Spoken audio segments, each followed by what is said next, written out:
I'm going to show you how to record a macro and modify it with the VBA, Visual Basic for applications. It's pretty simple. I know if I can do it, you guys probably could do it. So here go how you record a macro. You go to developer, hit record macro, and you can go and rename it. I'm going to rename it as test1. And hit OK. So I'm going to type John Smith.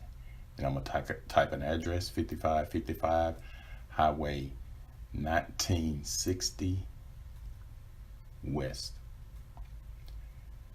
So I'm going to stop this recording. I recorded that macro. So if you can use this if you're going to be in the same cell all the time. So I'm going to delete this and I'm going to go to macro here on the left. You test, I'm going to run it. You see how I put it right there. So it puts it in those three cells, C1, 2, and 3. But if I go here and I run it, watch what happens. It's going to put John in this cell and it's going to put Smith in the address in the other two cells, C2 and C3. But I want it to line up like this right after each other in strings. So I'm going to show you something here how to fix that. We're going to record a macro. We're going to name it test2. We're going to hit OK.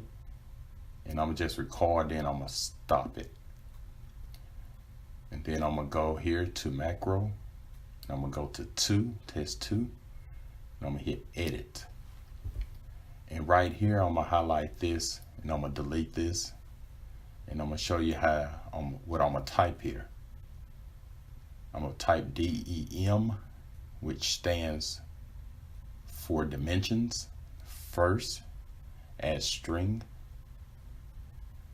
and then the last as string. So it's going to put it right under the next, and the address as string. So that's my first name, last name, and address.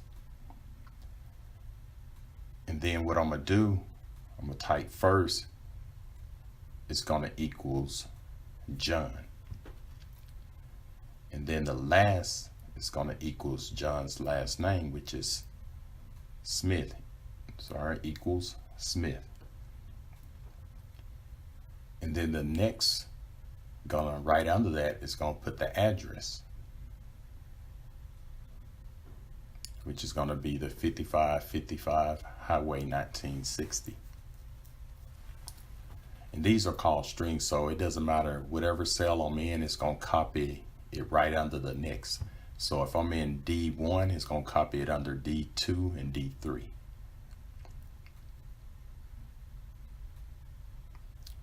So the next thing you want to type is active cell dot offset.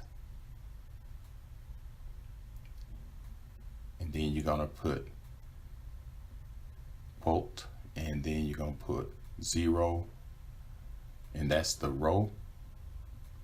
The next is 0 column equals the first, which is John. Then you do the active offset again, and you want to type the next cell row would be 1, but it's not going to go over to the column, so it's going to stay in that 0 column. We're going to equals last, then active cell, and it's going to be right under the 1, and it's going to be the next column, so it'll be address. And then you hit N, type in sub. So when I go to record a macro and I run this, you see how I put it right there. But if I click down here and I run it again, you notice that it's going to stay just like that. So it's right under the next.